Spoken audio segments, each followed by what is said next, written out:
Yo, what's going on? It's the Heavyist podcast. We're going to talk about some absolute bangers that you've probably missed. If you already know all these records, then you completed it. You're incredibly Fair cool. play. You could probably jog on. You But can I come and have my reckon, job if you've heard all of these already. You come and take over from me. Gary Trelease, where would you like to start? Let's start with some beastly death metal, mate. Right, Cronos Compulsion, 4-piece death metal band from Denver, Colorado. Their new record is called Lawgiver, and it was released on the 11th of July through Avant Garde Music. It's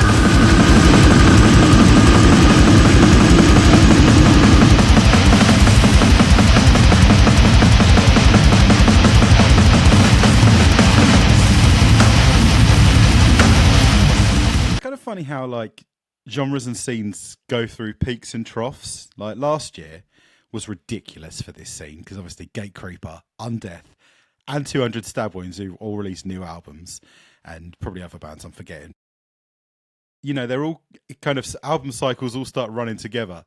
So it feels like in 2025 we haven't had quite as much in the way of just like full on sick riffing, balls to the wall death metal. There's not been as much of it going on, but it kind of feels more like it's been a bit of a deathcore year, but I'm sure we'll talk about that. That is totally true. Yeah, deathcore is absolutely killing it right now. Deathcore is the one right now this year. Metalcore's been living large. Yeah, man. We have been enjoying such a feast of new death in the wave of like, you know, the old school death metal and like, you know, the sort of the scene mainstays or the ones that are like coming up.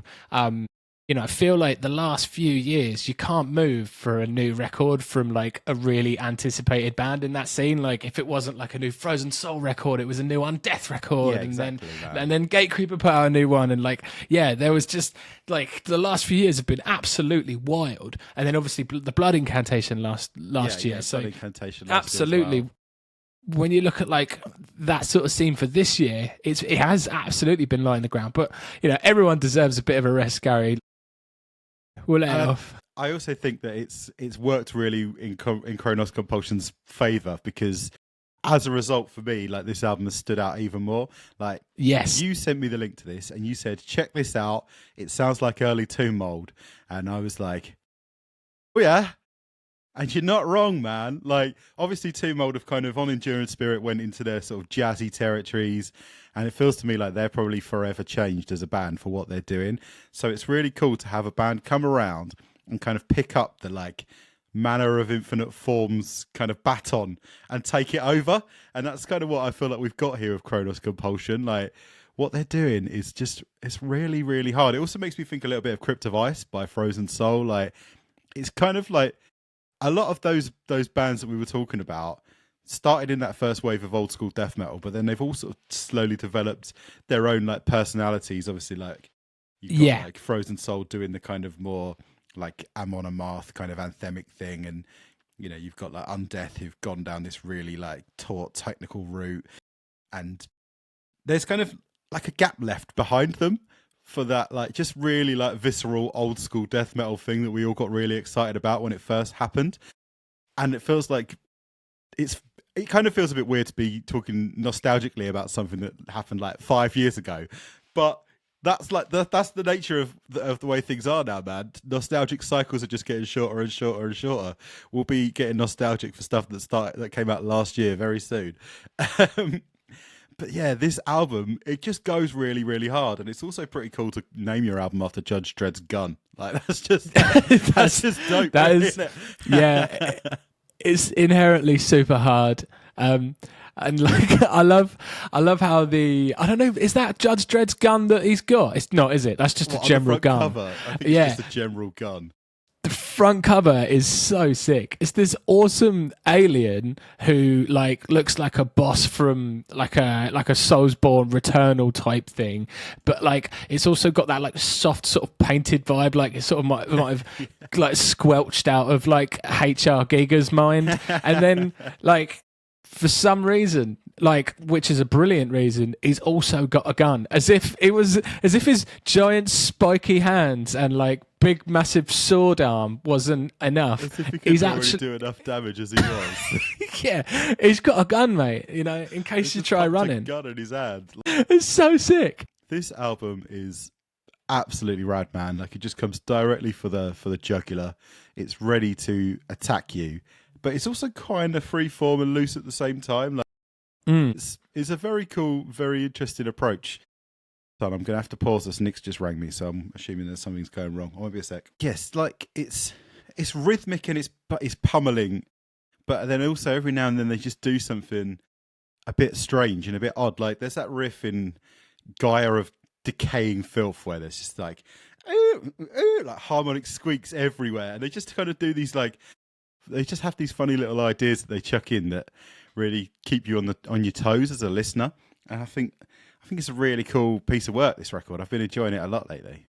Yeah, it's got really cool different elements of like this sort of chaotic vibe in there, and also I really love how sort of fuzzy it is. I love that it is just horrible and dark and nasty, and it hits that sort of like immolation, like sort of almost dissonant edge in Neolithic Meditations. It's got the pinches and skronks come at you like a dissoed up tomb mode, like you said. The title track, Lawgiver, mate, absolutely just rumbles along in a masterclass of like whirling earworm death riffery. I absolutely love it. This thing has been so sick. Yeah, it's definitely been something that I've been listening to a lot in the last... We've had it before it came out, so in the last sort of 2 or 3 weeks, I've been jamming this record a lot, really enjoying it. Just really enjoyed sort of digging into it. I love how just like the second you hit play, it just slaps you in the face. Like it comes in so hard. It properly erupts. It just hits you with a bag of maggots straight out the gate. It's a proper wake up call the way it comes in, and yeah, I'm properly down with it, man. Yeah, Lawgiver by Cronos Compulsion. Go and check it out. It's absolutely sick. Next, we're talking about something a bit different. The band are called Noise Trail Immersion. The album is called Tutta l'amor in un solo punto. I apologize for my Italian pronunciations. That translated into English means all death in 1 point, which is pretty hard. Sick. Yeah, Noise Trail, they're a 5-piece dissonant black metal band from Turin in Italy. This is their 5th album. It came out on the 27th of June.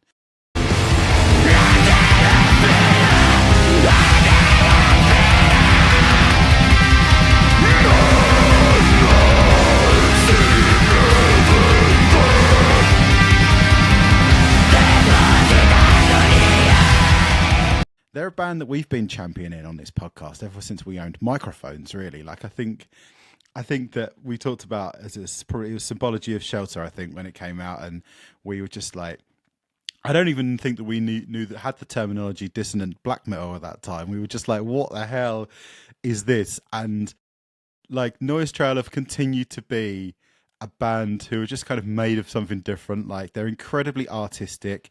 They obviously invest absolutely loads of time into what they do, and they have like a really strong vision for all of their releases. And according to their Bandcamp bio for this record, they were aiming to make the most aggressive album that they've done to date.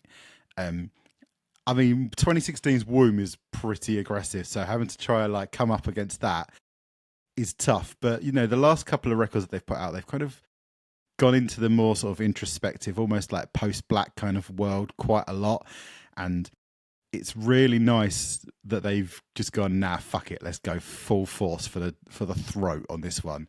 And this album, it just doesn't stop, does it? Like, it's constantly bombarding you with weird ideas and weird riffs, and it's like having a bath in treacle, this record. It's absolutely awesome. I'm so into it.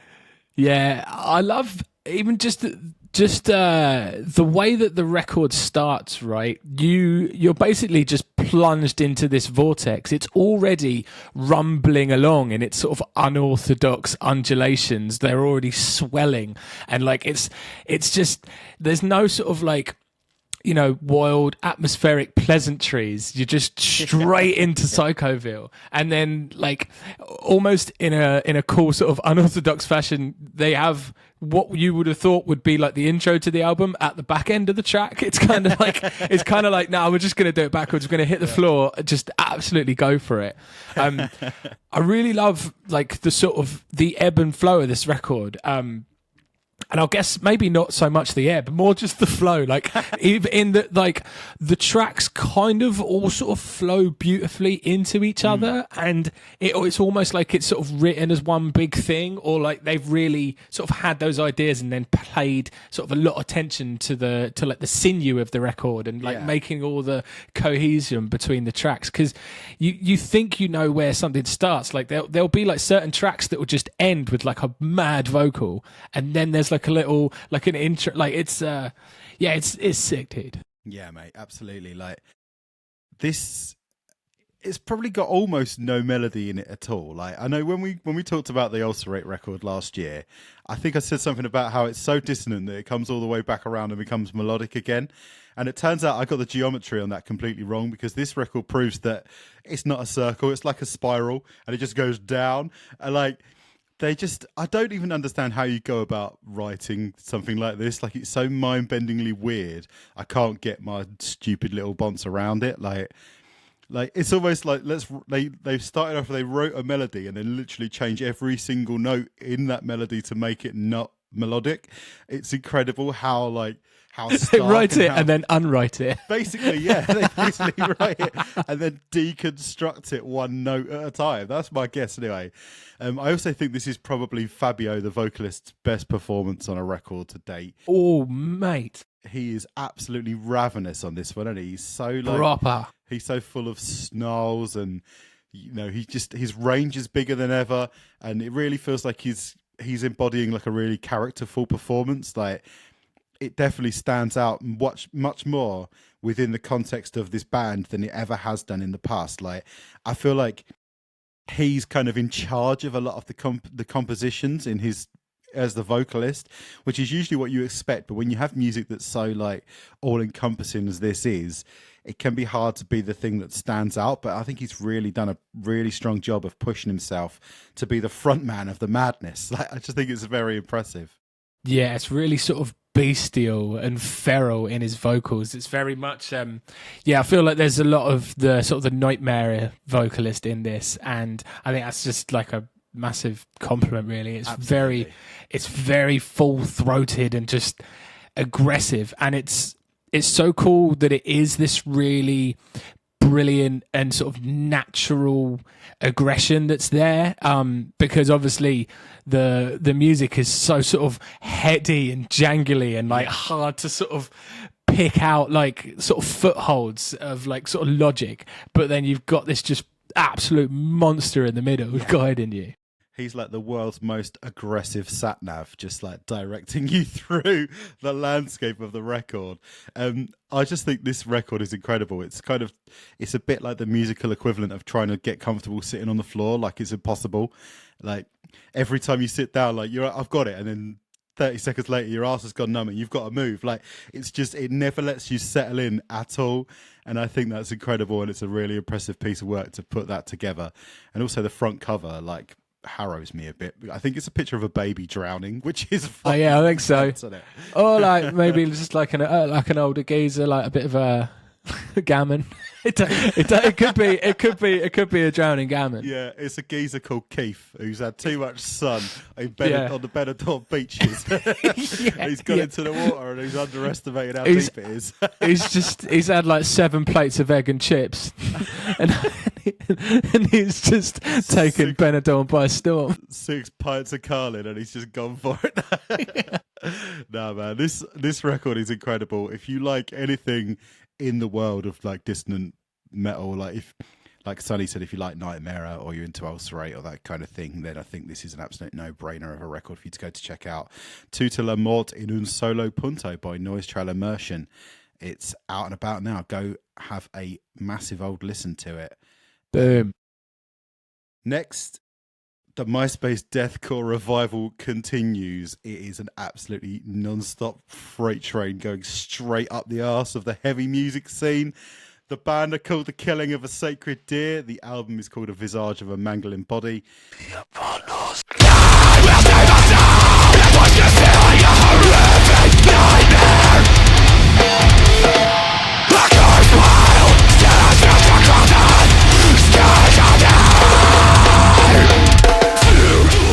Killing of a Sacred Deer, the brainchild of Coulter James, who is part of bands like Serration, A World of Pleasure. We talked about the KSD EP on the show last year, and we were hyped, absolutely hyped. And out of nowhere, like this album, I didn't even know it was coming out. If we'd known it was coming out, we'd have probably done a full review of it when it was happening. It just sort of happened out of nowhere. Yeah. 27th of June. I think they've released it independently. They've got backing from Wax Vessel to do physicals, which is really cool. And this album is fucking devastating, man. It's so good. It's 9 tracks in 17 minutes, and it just absolutely fucking rips. If you're enjoying deathcore, having this beautiful moment of looking back to like the aggression of the olden ways, this is just right up there. And I feel like they were really smart as well, because I feel like sort of on paper, what they do is very, very much in the realm of what Psycho Frame are doing. And I reckon with like the Psycho Frame record coming out, maybe they were just like, boys, we've just got to get this out. Just get it out in the ears. Because after a minute, like, no one's going to have any heroes left, because Psycho Frame's going to come and do them. He's like, we got to get it out 2 weeks before Fantastic Four and steal their thunder. And that's exactly what these guys have done. I think the thing is like Psycho Frame, they're going for that sort of cleansing era pummeling, but they've got a lot more of that like MySpace death grind kind of red chordy energy, whereas I think there's a little bit more in the way of swagger and swing, and maybe a bit more of like a Tony Danza or tap dance extravaganza or an Iron Dissonance influence over what Killing of a Sacred Deer do. It's basically all just pummeling riffery, and like we might get to a saturation point with this sound, but I don't see it happening anytime soon, because I'm still just absolutely adoring every second. Like the RPS on this record, that's a new term I'll come up with, by the way. That's riffs per second. The RPS on this record is through the bloody roof, man. Like it just never settles in. Like they've done more in a 17-minute album in terms of riffs than Lorna Shore have done in 5 years. Like this is absolutely... This record is insane. Like the pits at the shows are going to be fucking biblical, man. Like the final section of fuck me, stupid. Umbral Offering, mate. That track, pure goblin mode on the opening, which is absolutely sick. Scourge of Terror, just the chugs in that are just top tier chugs. Top tier, Gary. There's so many moments on this record that you listen to it and you're like, if that happened in a life, that's heavy enough to hospitalize an entire country. Like, it's just stupid. And Coulter on vocals sounds incredible as well. Yeah. Like you can hear, it's almost like his mouth is full of like foam as he's doing these vocals. They're so frothy and like wet, and it just makes him sound like he's literally got rabies, and he's like, and someone's trying to pin him down, give him a shot, and he just won't have it. Like, I think it's really cool. I think there's a bit of like studio trickery involved in like overlapping some of his lines to kind of achieve the sort of Psycho Frame dual vocal thing, but with one person. But I don't care. The whole thing is a completely frenzied fever dream, and I think this is yet another incredible record in the pantheon of deathcore records that have come out this year that are awesome. Yeah. Big up Wax Vessel, just absolutely doing the business, putting out just amazing stuff in this scene. And this was a brilliant surprise from a band that we really, really enjoy inside of that scene. I love the album cover as well. Like, it's just that mangled body, and then sort of the blood coming out of it forms the logo. Yeah, making the logo. It's cool. So sick. It's so cool. Sick. Yeah, man, this is a proper one to check out if you haven't already. A Visage of a Mangled Body by The Killing of a Sacred Deer. From something that we were ready for in terms of the band, but surprised by in terms of the release, to something that we were both just completely taken out of it taken out the game by, man. Beautiful Child of God.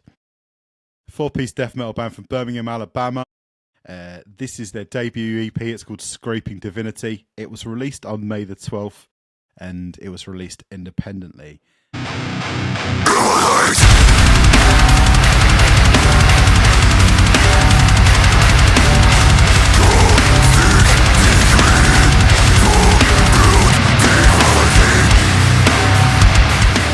How, what the hell? Like, right. This is going so far under the radar. It's unreal. Like, this thing is a party, dude. This is an absolute party. Like, if you're into bands like Body Box, 200 Stab Wounds, Sword Off, a lot of like the Open Casket record that we listened to, that we talked about, 10 to the chest. Yeah, if that kind of shit makes you happy, if death metal party jams make you fucking happy, then this record is just beautiful. It's gonna do it for you. Like, I had to Google it, right, because I was listening to it and I was like, this is a demo from a band that I've never heard of, but listen to how fucking good it is. Yeah. Like, I've got to check this out because this band have got to have some pedigree.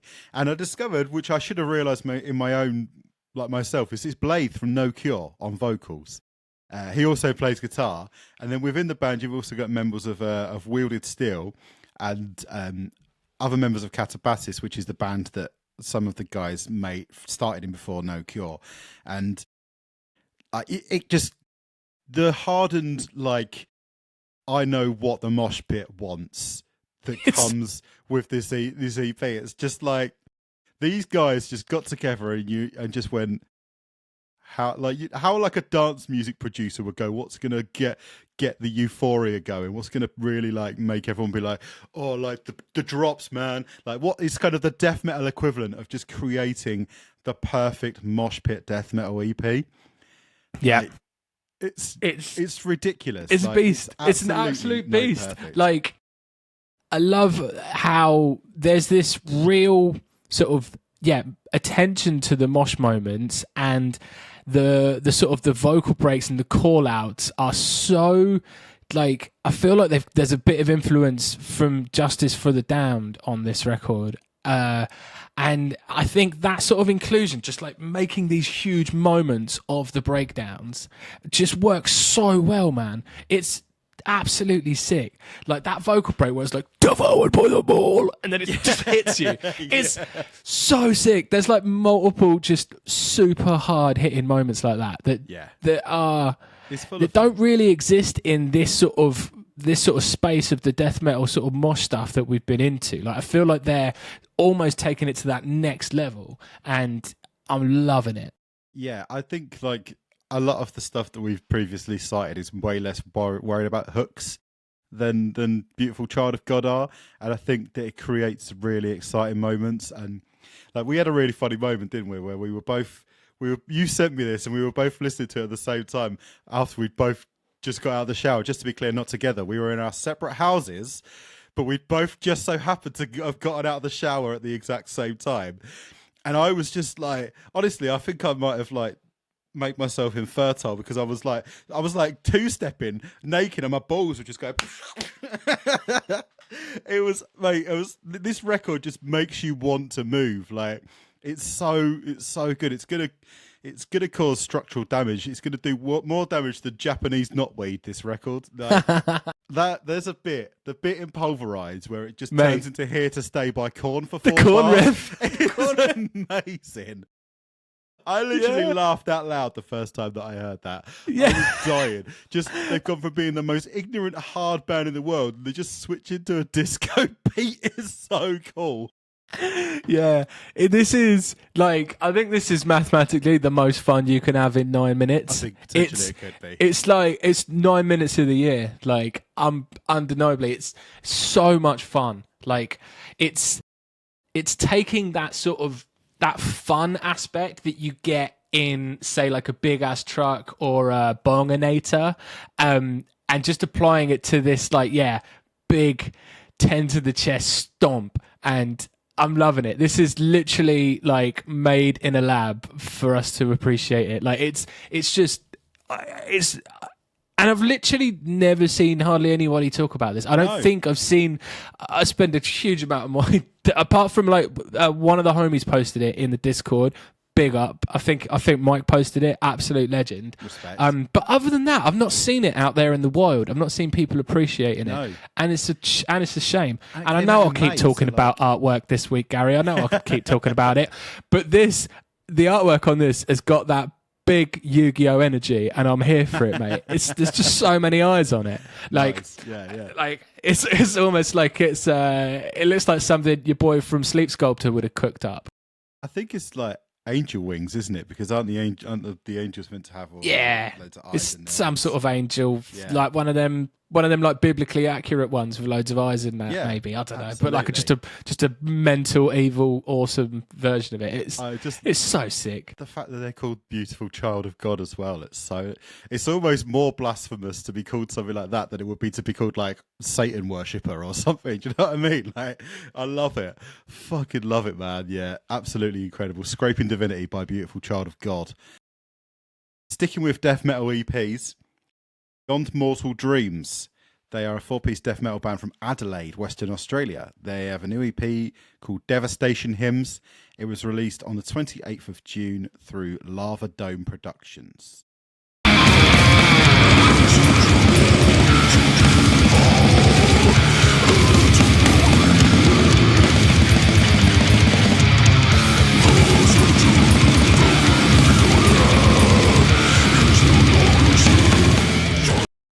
I hadn't ever heard of this band before, and then you were like, you just sort of slipped it on the list of stuff we were going to talk about today, and I was like, bloody hell, son, like there's enough music on this list already, man, like what are you doing to me? And then I put it on, and I instantly got it. I instantly understood why it had to go into the mix, because I mean, it's called Devastation Hymns, and that title was bang on the money, isn't it? Like, it's going to devastate you. It's going to destroy you. You are about to be obliterated by carnage-fueled riffs. Like, this thing, it just doesn't chill. It's just mad. Like, I really enjoy that sort of cryptopsy style, just like so fast. It's almost too fast, the way that they play their riffs. I love that. And I'm glad it's only an EP, because I think maybe if it was any longer, I might go numb to it. But the fact that it's just that perfect, like 5 tracks, not really moshy in any way, like more sort of like a minigun than a cannon. Like it's just relentless. This EP, apart from that sort of one moment where stuff kind of gets a bit arcane and there's that kind of warlock chant or something, like the clean vocal. For the rest of the EP, this thing is just relentless. It just comes for you non-stop. Yeah, it's absolutely unreal. Like proper rhythmic perfection. Like they are just absolutely going for it. It is just complete obliteration material, and it's so extreme. It's up there with like your Niles, your Hate Eternals. Like, it's just an absolute beast. There's definitely like a dissonant edge to it, and it's just fucking gripping. Like the production's brilliant as well. Like the vocals are sort of not overpowered. Like you get to sort of understand all the incredible performances at their different stations and not be sort of overbeared by like that. And it's so cool. Like the throaty sort of mid vocal perfectly bellows out and sort of rumbles in tandem with the drum work. Like it's an absolute monster, mate. Like, this is another one that's the drummer of this band, dude. Yeah. I mean, I don't actually think he's a member of the band. I think he's a session musician who's played on the record, but they need to get a contract in this geezer's hands, because, mate, holy shit, there's a drum roll in Tormenting the Iniquitous that just sounds straight up impossible. Like, it just doesn't sound like something that a human could even play, but he has. Like, it's almost the drumming performance of that, like, classic analogy of like a mother developing superhuman strength and lifting a car off of her child in an accident. Do you know what I mean? Like, he's just out of nowhere just become superhuman and just created a drum performance like no other. Like, it's mental how good he is on this record. Yeah, mate. I think these guys have been around for a while as well. Yeah, I think you're right. I had the I had the name of the band that they were previously in. I've completely lost it. It began with S. It might be Suffering. So they've been about and been active like in the death metal band since like the 90s, and they the are first comment on Bandcamp says Australia's best kept secret, and I can understand that. Yeah, and I think this is. Additionally, this is really flying under the radar, like because I don't think that it's not available on like Spotify. I don't think it's on Apple Music as well. It's literally just on Bandcamp. It came out. It came out 28th of June, so it's only been out a couple of weeks, and it's just one of the best EPs I've heard all year. In it, and this one time, a band tried to kill me with riffs. Like it's just chaos, man. I'm so impressed by it, and also it's got some pretty great song titles: "Fetid Beyond All Conception," "Bred for Possession." These names of these songs they're really poetically gross, and I love it. Tormenting the iniquitous, like they just trip off the tongue. They're fantastic. Yeah, this is. I like Arachnivore as well. Arachnivore's quite good. And then there's a cover on it, but I've never heard the original song. I only really eat spiders, me. I'm that hard. I'm so hard, I only eat spiders. Christ, imagine how many spiders you would have to eat to live on spiders. Bloody hell. How many calories do you reckon there's in a spider? Like half? Fuck Christ. Even a tarantula is probably only about 100 calories. God, you'd really have to put some work in to be an arachnivore. That would take work. It'd be easier to learn how to play the drums on this EP than it would be to be an arachnivore. Bloody hell. Yeah, this is really cool, man. Devastation Hymns by Beyond Mortal Dreams. Absolutely savage. We've now also got a couple of bits that we've kind of been jamming independently. I'm going to start off. I want to talk about Blind Equation. They're a 3-piece cybergrind band from Chicago. They have a new album which is actually coming out on the 18th of July. It's called A Funeral in Purgatory, and it's being released through Prosthetic Records.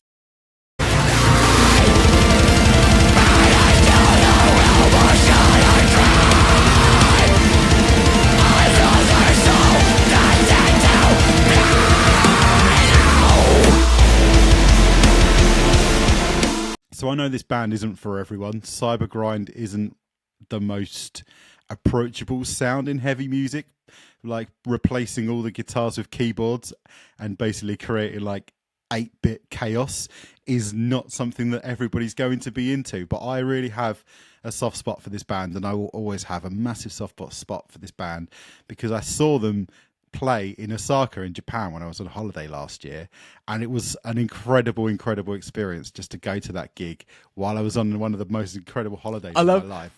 When you were on that holiday, when it wasn't just you and Nick, right? It was a couple of other people, right? We went with a couple of friends. I love Nick going, Gary's off to watch this band, and they're like, oh, who's that? And then they like look it up on Spotify. Gareth came with me, mate. Gareth, came with me. I think what a king! I don't know what I would really describe Gareth's usual music taste as, but I know he likes stuff that came out in the 90s. That's his vibe, and he came with me. And after we'd seen him, I was like, we should probably go and catch up with the girls. And he's like, no, I want to stick around. Let's watch another couple of bands. And I was like, hell yeah. Okay, cool. Like, let's do it. Like, I just love, he was so into the experience. I mean, granted, we had quite a few cans and we had a good time.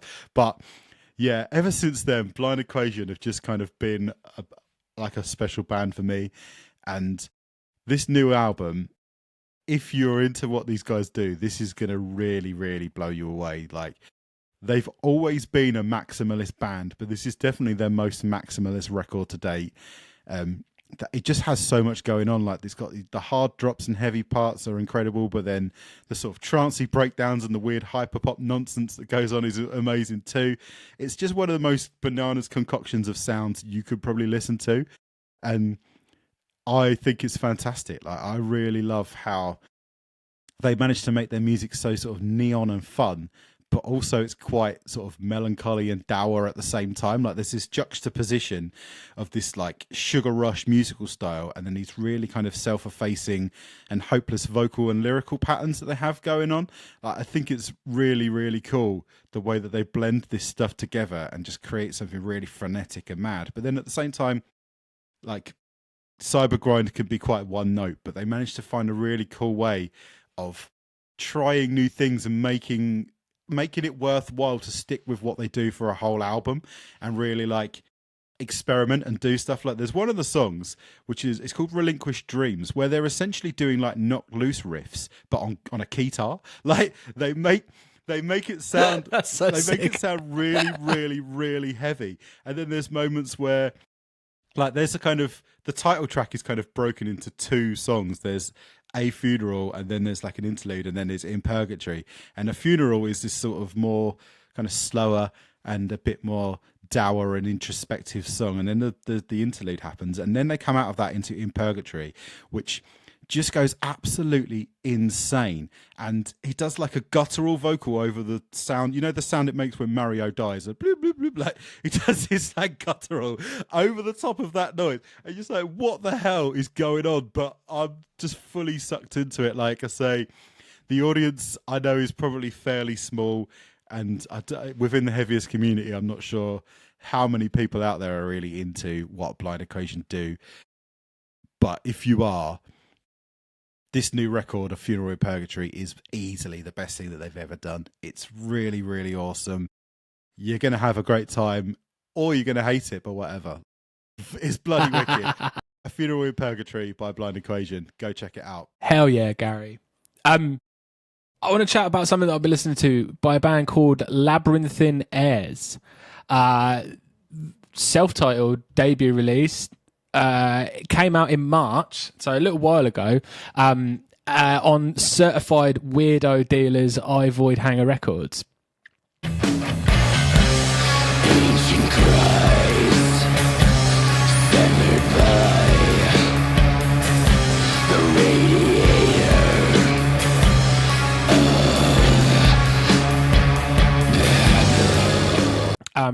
So The seal what of approval this- of weirdness. yeah, it's basically you're all in. If you're up to the wonk, this is for you, mate. Like so. Quite often, Gary, I'll just be sat on my pants, you know, in my front room in the dark, and I'll think, do you know what? How come like noise rock and black metal like aren't as good friends as they should be? You know, like dissonant black metal. And luckily, I discovered Labyrinthine Heirs. This is your drunk uncle festering in the corner of the family function, but this time he's on pills and corpse paint, and I'm fucking here for it. Like the sort of man on a ledge falling down energy that noise rock has. Often like that would sort of erupt into a hearty wall of riff, and you sort of know what you're going to get. But here it just slips into this off-kilter black metal tundra, and it's brilliant. These two sort of really cool and weird genres come together on this, I think, really brilliantly. The sort of the genre sort of trademark cyclical noise riffs, they trudge along, and he's got this sort of lurching narrative drawl that comes out more like a straightforward Imperial Triumphant. But I do actually enjoy how quite straightforward it is. Like it's more, you know, the noise rock sort of staggerings of it all, just to draw attention to the sort of phlegmy darkness of the vocals. I would think if you were into bands like Oranzi Pazuzu and you maybe wanted, you sort of enjoyed when they're a bit more tangibly a band playing instruments, like this might be the sort of thing you'd be into. I wouldn't necessarily call this record dynamic, nor do I really care. I'm just really, really happy with like the execution of the two ideas. It's very cool. It's very cool. The final track's called Yalda Boaf Gored to Blindness, which is obviously sick as hell. Yalda Boaf is some sort of like Gnostic god that's a dragon lion thing. So, you know, he's probably a bit of a prick and deserves to be a bit blind.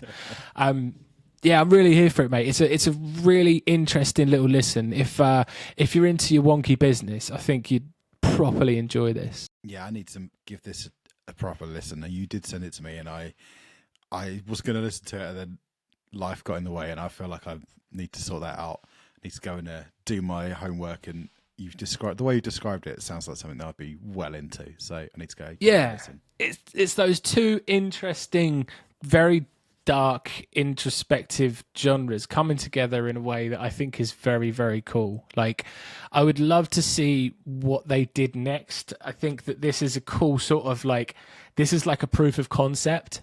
Okay, yeah. You know, I would say, it's good, but like, I can't say that like there's much difference between like track 1 to track 5. Like it does what it does, but what it does is sick as fuck, and I'm here for it. You know, I don't need.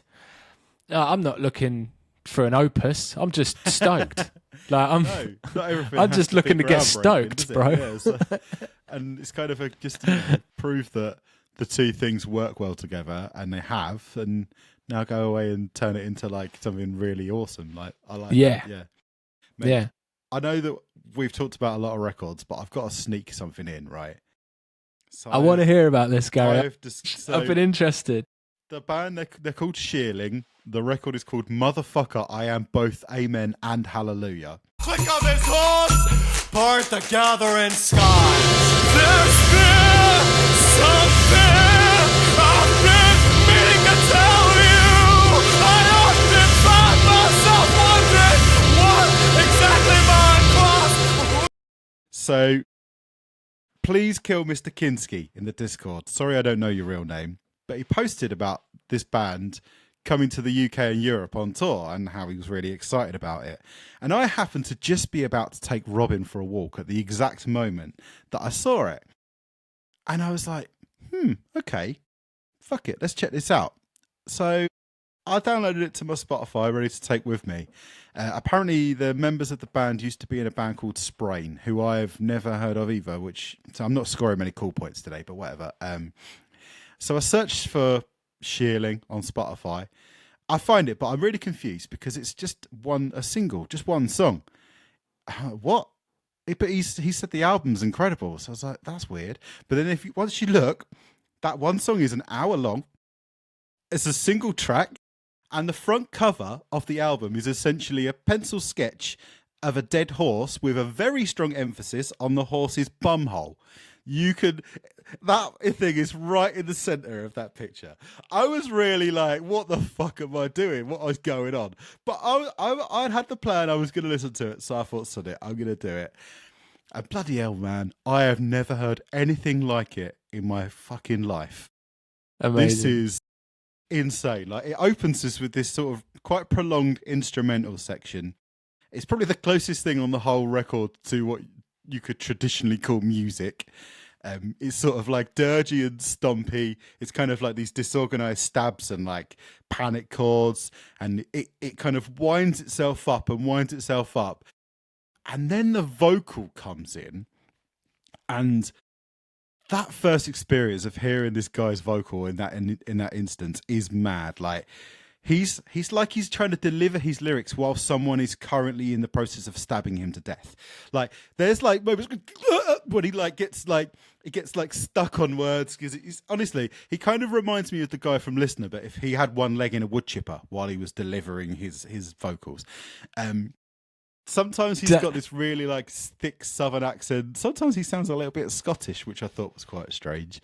But yeah, so it's really like ranty and chaotic, and then it kind of simmers down a little bit, and then there's something else kind of comes in, and there's a section where he's sort of talking about Labradors, which I thought was a bit odd. I'm assuming it's a metaphor for something. It was so abstract, but I honestly could not tear myself away. Like, I was just completely absorbed by what was going on in this record. Like, they describe it as... Sorry, go on. I was going to say, I noticed you've spoken about the band for a couple of minutes, but you've not even really been able to tangibly sort of align it with anything. I kind of can't. Like, the band describe it as collagic, right? So it's kind of like a load of kind of sounds and ideas. Like, the base recipe, I kind of simmered it down to like Self-Titled Daughters, Liturgy, Fucked Up, Listener, like I said, and then Captain Beefheart. But then that's kind of when it's like its most like bandish. But there's also loads of really like skittish electronica moments and like broken beat that go on, where they kind of almost sound like like clipping or one of those kind of like breakbeat projects. And then there's like moments like about the 30-minute mark, the vocalist starts crooning and some banjos come in. And then there's this like really like terror-filled synth that kind of comes in. And like, you know, like the sort of noise artist type stuff comes all in over it. But the guy's like pouring his heart out like fucking Tom Waits or something. But over the soundtrack of just like this just like absolutely dread-filled synths. And honestly, I don't think I can really call it music, to be honest with you, but I'm absolutely floored by the bloody thing. It's insane. He keeps declaring all the way through the record what happened to the horses, and honestly, like, I don't even really like horses. Like, I actually think I've got a slight phobia of horses. Yeah, you're a bit scared of horses, aren't you? The whole time I'm like, oh my god, the plight of the horses. Like, what has happened to the horses? Like, I'm really worried about them. Yeah, generally I couldn't give a fuck, but this guy's really making me worry about the horses. Like, I'm there with him, and it just keeps getting like, there's this section where it kind of goes into this weird repetitive like sleaze rock riff that just keeps kind of building and ascending, and he just keeps screaming over the top of it, and this is mad. Like, it's got a kind of approach of sounding a bit like someone channel hopping, but through the weirdest set of channels you've ever come across in your life. It's like, I wanted to review it like music, but you know, I like the riffs and I like this and I like that, but you kind of have to review it more like a film, because it's got this like this arc and this kind of 3-act structure. Like, this thing is insane, but in one of the most awesome ways you can ever imagine. Like, if you've come to the Heavyist podcast because you heard us do like Shadow of Intent review and you're like, oh cool, please don't listen to this because you're gonna fucking hate it. But if you're here because you like crippling alcoholism, for example, I think you're going to really, really dig what is going on this Shearling album. It's mad. It's fucking mad. But it's also, I think it might be pure genius. Like, it's incredible. I honestly have never heard anything like it in my entire life. And I'd be amazed if I ever hear anything like it again. Like, it's amazing. Awesome. It's awe-inspiring. It's very, very cool, and I really strongly recommend everyone to at least just carve out an hour in their day. It's an hour long, just to reiterate that. Carve out an hour in your day. Don't try and do anything else. Like, honestly, I was listening to this earlier and I was sat for like 5-10 minutes in the co-op car park. Don't do that, because people will put you on some sort of list. People will be really worried about your mental health if they see you sat in the car park listening to this record. Like, I'm gonna have to like go on the Clanfield. Man's been reporting skipping through Jeffrey Dahmer's TVR in the car park of the co-op. Absolutely, man. Absolutely. You're gonna get like tailed home by like a unmarked sedan if you listen to this record in public. But like, honestly, carve out an hour in your day, put your headphones on, go somewhere like secluded from society. And tomorrow I've got a train. I've got to get a train to London tomorrow. Dude, that'd be perfect. That's perfect, isn't it? Listen to this, spend an hour listening to this album and just bask in its insanity, man. You're even if you fucking hate it, it's a worthwhile hour of your time to experience it the first time. It's insane. It's really, really cool. I think it's brilliant. Like, I think it's yeah, I'm into it. I'll do like noise rock of the year. Like, I guess noise rock is probably where I would put it if I had to, but it's kind of genreless. It's crazy. Yeah, I'm into it. Like, I'll put myself through things. We watched Morbius, so like, you know. After a lot of cans, don't worry. Yeah, many it wasn't just like Gary. But you know, yeah. Motherfucker, I am both Amen and Hallelujah by Shearling, which I believe they just shortened to Motherfucker, so that's quite cool that they just called the album Motherfucker. But yeah, the new record from Shearling, go listen to it. It'll be an experience. Excellent. That is a bag of bloody riffs, Gary, touching so many corners of the Heavyverse, just covering so much beautiful, beautiful new music. You should go listen to all of them. If you're still here now, thank you for watching us. We really appreciate it. Or you've been listening to us.